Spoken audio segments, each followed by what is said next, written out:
लोक कथा फ्यूली। पहाड़ की चोट पर खेतों की मेड़ों पर एक पीला फूल होता है। लोग उसे फ्यूली कहते हैं। कहीं एक घना जंगल था। उस जंगल में एक ताल था और उस ताल के पास नरी जैसी एक वनकन्या रहती थी। उनका नाम था फ्यूली। कोसों तक वहाँ आदमी का नाम न था। वह अकेली थी। बस उसके पास वन के जीव जंतु और पशु पक्षी रहते थे।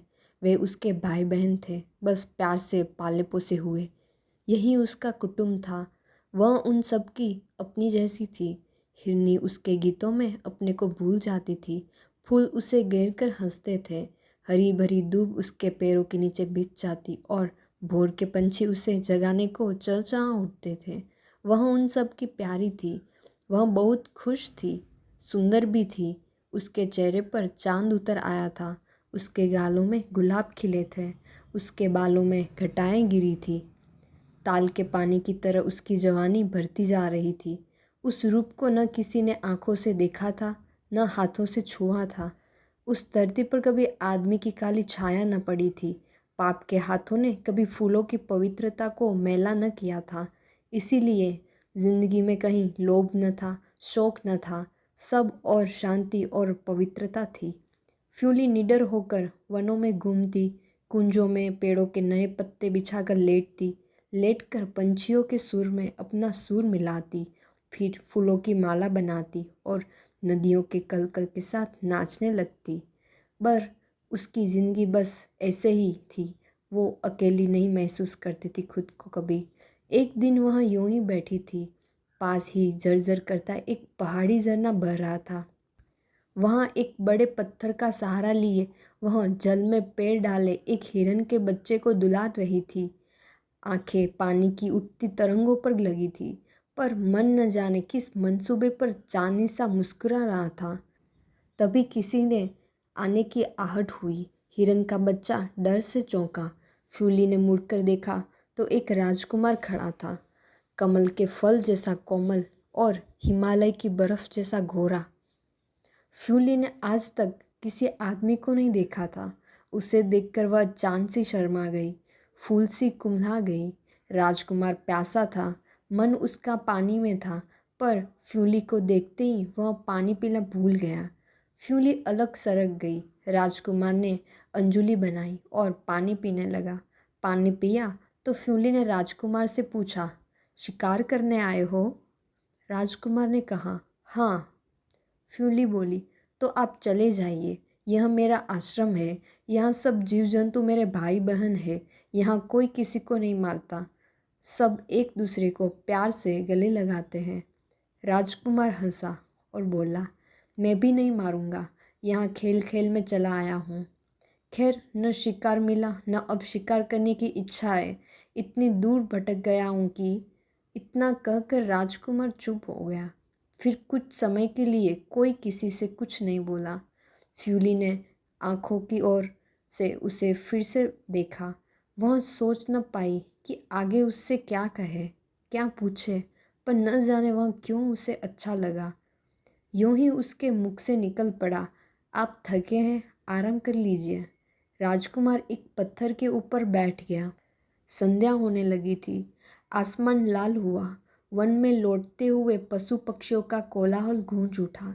देखते ही देखते फ्यूली के सामने कंद मूल और जंगली फलों का ढेर लग गया। यह रोज की ही बात थी। रोज ही तो वन के पशु पक्षी, उसके वे भाई बहन उसके लिए फल फूल लेकर आते थे। वह उन सबकी रानी जो थी।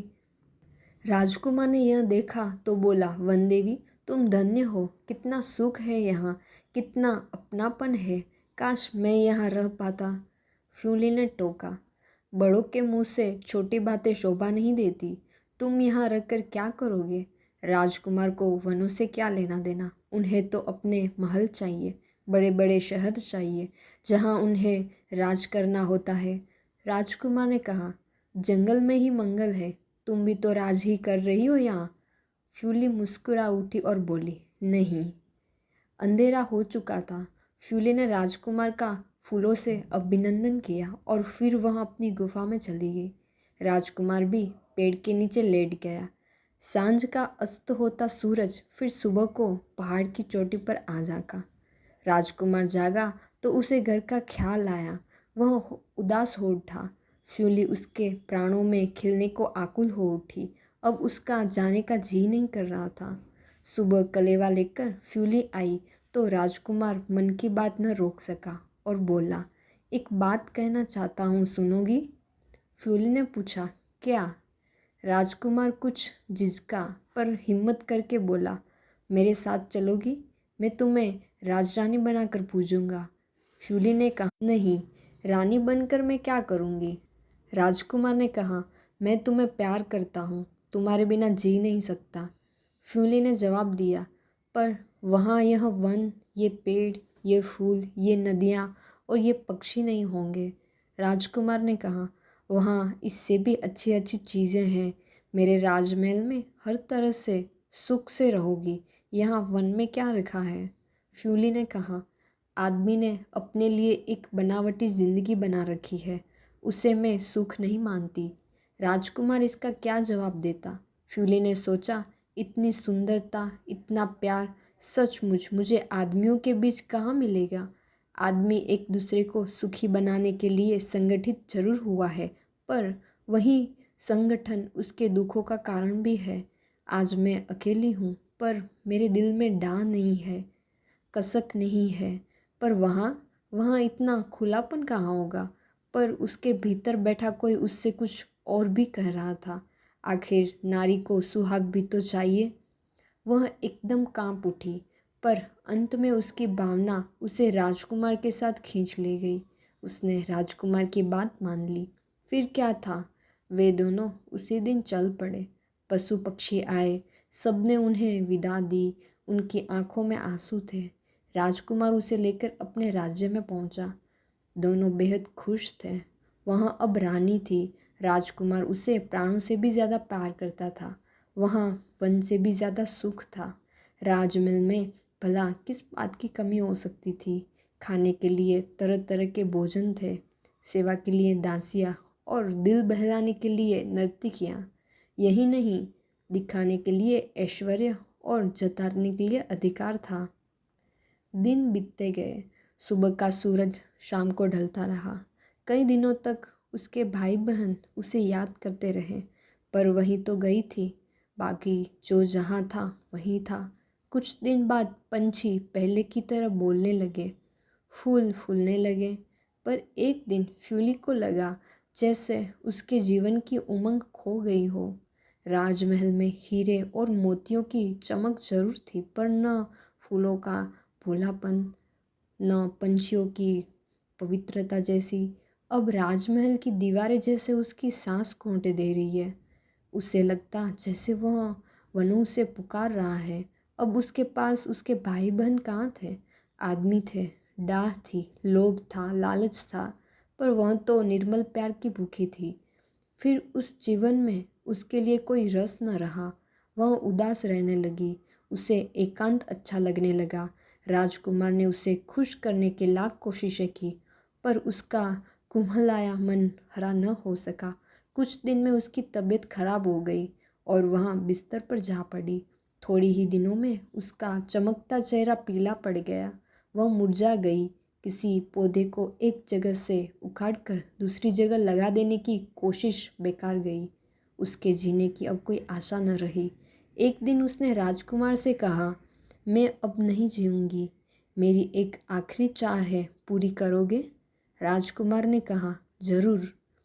फ्यूली ने लंबी सांस लेते हुए कहा, कभी अगर शिकार को जाओ तो मेरे वन के उन भाई बहनों को मत मारना, और जब मैं मर जाऊं तो मुझे पहाड़ की उसी चोटी पर गाड़ देना जहां वे रहते हैं। इसके बाद उसके प्राण पखेरु उड़ गए। राजकुमार ने उसे उसी पहाड़ की चोटी पर गाड़ कर उसकी आखिरी इच्छा पूरी की। वन के पशु पक्षियों ने, उसके उन भाई बहनों ने सुना तो बड़े दुखी हुए। हवा ने सिसकी भरी, फल गिर गए और लताएं कुम्हला उठी। राजकुमार मन महसूस कर रह गया, आदमी ही मरते हैं, धरती सदा अमर है। एक और पेड़ सूखता है, दूसरी ओर अंकुर फूटते हैं, इसी का नाम जिंदगी है। कुछ दिन बाद फिर प्राणों की एक सिसकी सुनाई दी। पहाड़ की चोटी पर जहाँ फ्यूली गाड़ दी गई थी वहाँ पर एक पौधा और उस पर एक सुंदर सा फूल उग गया और लोग उसे फ्यूली कहने लगे।